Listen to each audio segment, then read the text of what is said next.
Okay, तो बहुत बहुत स्वागत है दोस्तों आप सभी का। आज की ये वीडियो बहुत ज्यादा इंपॉर्टेंट होने वाली है क्लास 12 के सभी बच्चों के लिए, चाहे आप ह्यूमैनिटीज, कॉमर्स, साइंस किसी भी स्ट्रीम के स्टूडेंट हो, क्योंकि यहाँ पर आज 29 दिसंबर 2022 को सीबीएसई की तरफ से आपके बोर्ड एग्जाम 2023 के लिए ऑफिशियली जो डेट शीट है वो यहाँ पे रिलीज कर दी गई है।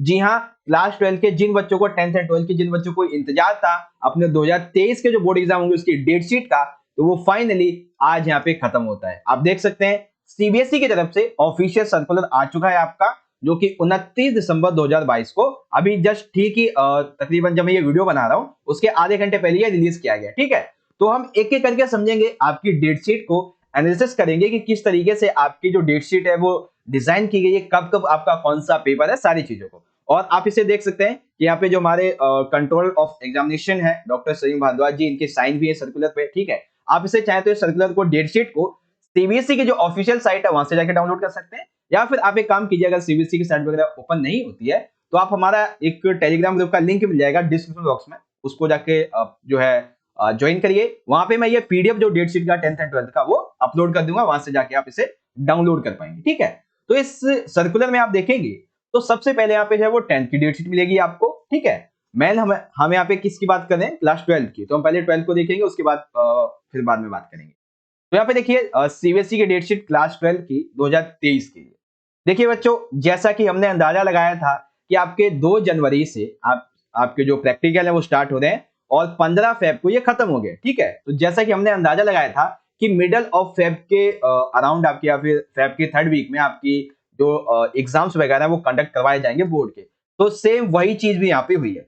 15 फरवरी से आपके जो एग्जाम है वो यहाँ पे शुरू है क्लास 12 के।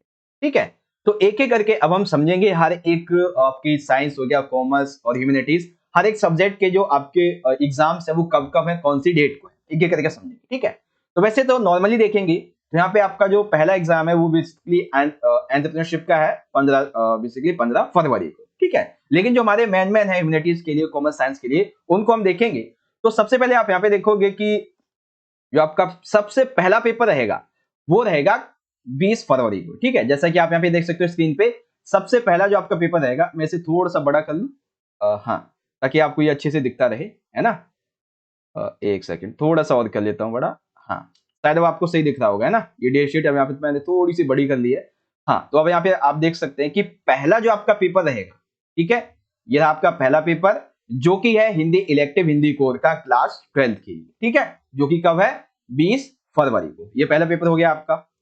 उसके बाद में अगला जो पेपर है हमारा 20 फरवरी के बाद में जो मेन हमारा पेपर है वो है 24 फरवरी को। ठीक है, जो कि कौन सा है, इंग्लिश इलेक्टिव या फिर इंग्लिश कोर के, यानी कि हिंदी और इंग्लिश के बीच में अगर हम गैप देखें तो आपको 3 दिन का गैप यहाँ पे देखने को मिल रहा है। ठीक है, 3 दिन का गैप।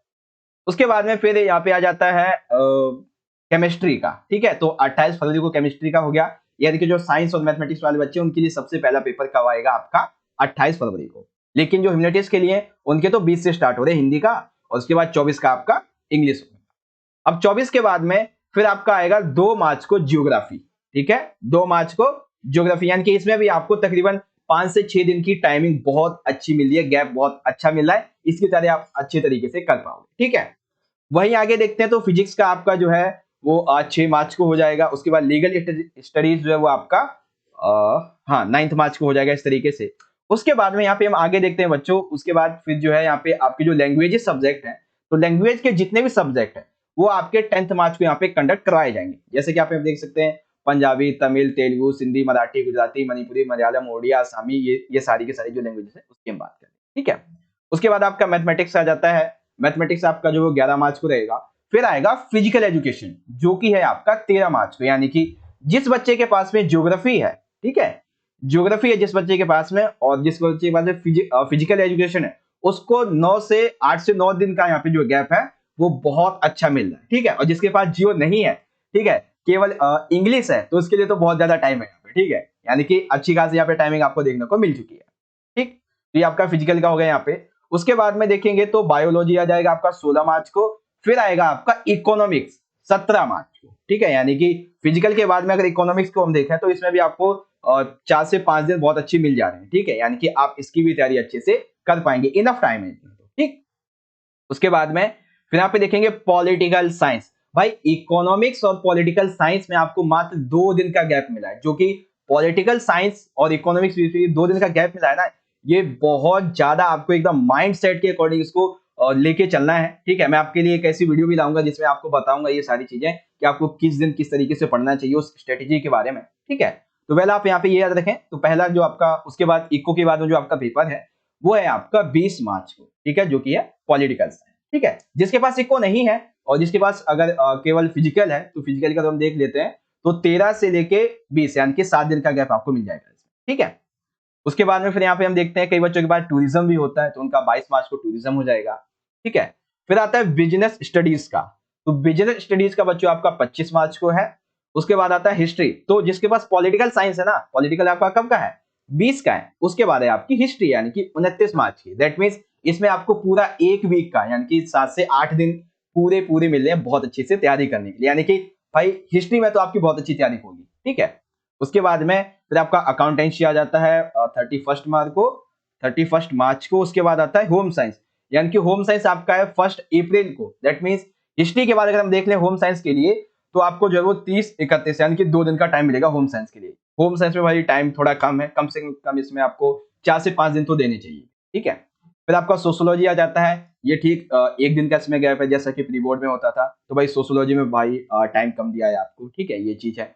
उसके बाद में फिर यहाँ पे और भी संस्कृत की अगर हम बात कर लेते हैं, तो 4 अप्रैल को आपका जो वो संस्कृत का पेपर यहाँ पे आ जाएगा। ठीक है, संस्कृत का और अदर जो आपके पेपर है उसकी हम यहाँ पे बात कर लेते हैं। ठीक है, और सबसे आखिरी जो पेपर है वो रहेगा 5 अप्रैल फिजिकोलॉजी का।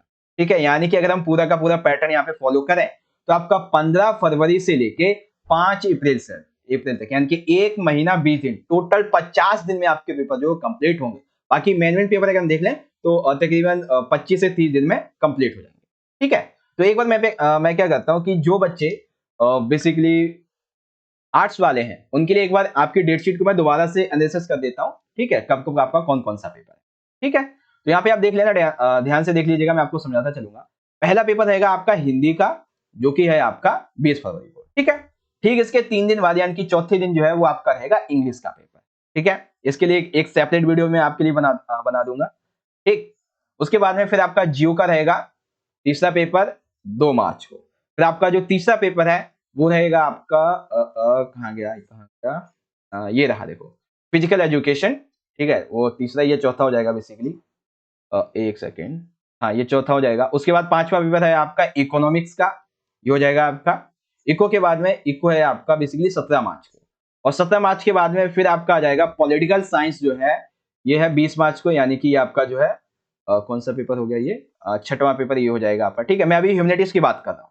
उसके बाद में फिर आपका जो है वो हिस्ट्री का आ जाएगा यहाँ पे 7वां पेपर, फिर 8वां होम साइंस का और 9वां यहाँ पे सोशोलॉजी। तो ये आपके जो है वो ह्यूमैनिटी सब्जेक्ट के यहाँ पे कंप्लीट हो गए। उसके बाद में जो साइंस और मैथमेटिक्स के बच्चे उनकी हम यहाँ पे बात करेंगे, तो देखते हैं उनके लिए भी एक बार। मैं यहाँ पे पेन चेंज कर लेता हूँ, इसको मैं नीला कर देता हूँ। ठीक है, यहाँ पे आप देखोगे हिंदी अगर आपके पास है तो आपका भी पहला पेपर इसी है। अदरवाइज आपका जो पहला पेपर है डेटा साइंस का, वो बेसिकली आपका 31 को हो जाएगा।